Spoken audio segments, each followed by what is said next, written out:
마가복음 2장 13절부터 15절을 가지고 말씀드리겠습니다. 어떤 사람이 신령한 사람입니까? 이전에는 불신자를 상대하지 않는 사람을 신령한 자로 여겼습니다. 세상에서 사람들이 짓는 죄도 짓지 않는 사람, 그런 사람을 신령한 사람이라고 생각했습니다. 물론 죄는 짓지 말아야 되죠. 술도 마시지 말아야 되고. 그런데 불신자를 상대하지 않는 것을 신령하다고 생각하는 것은 좀 문제가 있습니다. 교회 안의 가르침이 전에는 그러했습니다. 그러나 오늘날은 달라졌습니다. 불신자를 상대하면서 전도하라고 가르치고 있습니다. 통장이나 계모임 같은 것도 해야 됩니다. 신자들이 불신자를 만나야 됩니다. 예수님도 많은 불신자들을 만나주셨습니다. 이제는 더욱 공격적으로 전도하라고 하는 것입니다. 세상 속에 들어가서 전도해야 합니다. 13절에 예수님은 바닷가로 나가셨습니다. 예수님께서 일하시던 곳은 바닷가, 산, 회당 등이었습니다. 예수님은 어디서도 활동하셨습니다. 우리가 영혼을 구원하는 장소도 어떤 특정한 곳에 제한되어서는 안 됩니다. 예수님은 바닷가에서 가르치셨습니다. 엘리베이터 안에서나 또 버스 안에서나 자동차 안에서나 길을 가면서도 하나님의 일을 할 수 있습니다. 공중 화장실에서도 전도할 수 있고 목욕탕에서도 전도할 수 있습니다. 언제나 또 어디서나 전도할 수 있습니다. 13절에 무리가 모두 예수께로 나아왔습니다. 바닷가에 나와 있는 모든 사람들이 예수님께로 나아왔습니다. 바닷가에 있는 사람들 중에 일부가 예수님께로 나온 것이 아닙니다. 예수님의 인기가 어떠했는가를 알 수 있습니다. 13절에 예수님은 그들을 가르치셨습니다. 예수님께서 하신 일이 가르치는 것입니다. 교회도 가르쳐야 됩니다. 성도가 모여서 사귀는 것도 서로 가르치는 것입니다. 사귐을 통해서 자연스럽게 자신을 보여주면서 가르치는 것입니다. 14절에 예수님은 레위를 제자로 부르셨습니다. 레위는 어떤 사람입니까? 본명이 레위입니다. 예수님을 만나서 마태라는 새 이름을 받았습니다. 마태복음의 저자입니다. 14절에 레위는 세간에 앉아 있었습니다. 레위의 직업은 세간원이었습니다. 15절에 예수님께서 레위의 집에서 음식을 잡수시는데 많은 세리와 죄인들도 예수님과 제자들과 함께 있었습니다. 세리와 창녀는 죄인의 대표였습니다. 유대 격언 중에 산중에는 사나운 사자가 있고 거리에는 잔인한 세리가 있다는 말이 있습니다. 세리는 로마 정부로부터 세금 걷는 일을 청부 맡은 자들입니다. 이스라엘에서 세리는 도둑이나 강도보다 더 악한 자였습니다.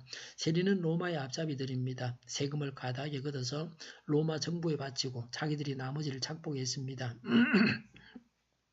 세리는 억압하고 착취해서 부자로 살았습니다. 세리가 죄인 취급당하는 것은 당연했습니다.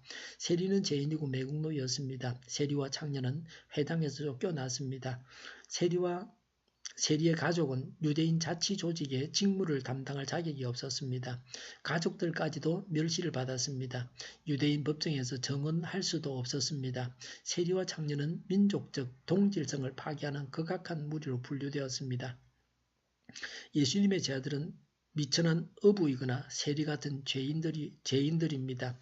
죄인을 부르셔서 하나님 나라의 일꾼 되게 하는 것이 하나님의 뜻입니다.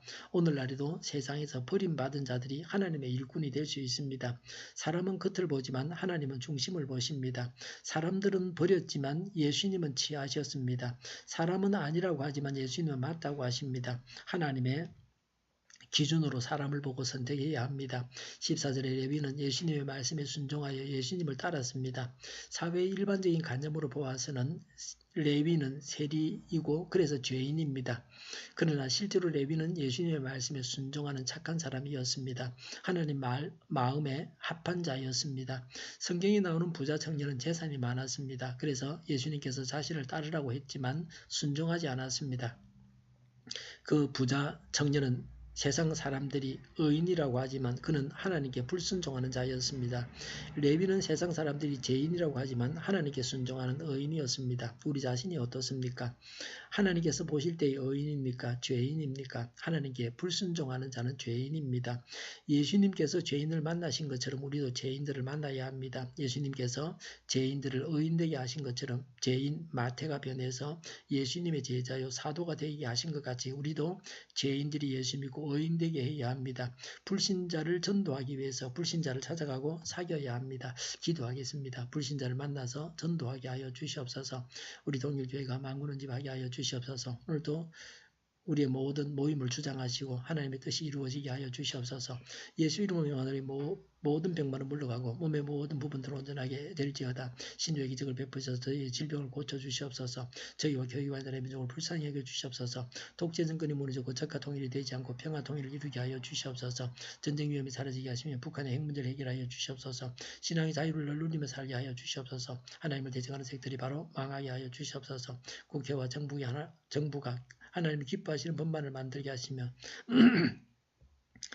반성경적인 모든 법과 내기와 영들이 지구상에서 없이 철폐되게 하여 주시옵소서. 대통령이 통치를 잘하게 하시며 지진이 일어나지 않게 하시며 출산율이 올라가게 하시며 자녀를 낳고 살만한 건전한 나라가 되게 하여 주시옵소서.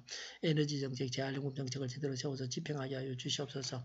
늘 맑은 공기를 마실 수 있게 하여 주시옵소서. 오늘도 성령님을 따라서 차고 넘치는 삶, 복된 삶을 살게 하여 주시옵소서. 감사와 찬양을 주님께 돌려드리며 예수님의 이름으로 기도하옵나이다. 아멘.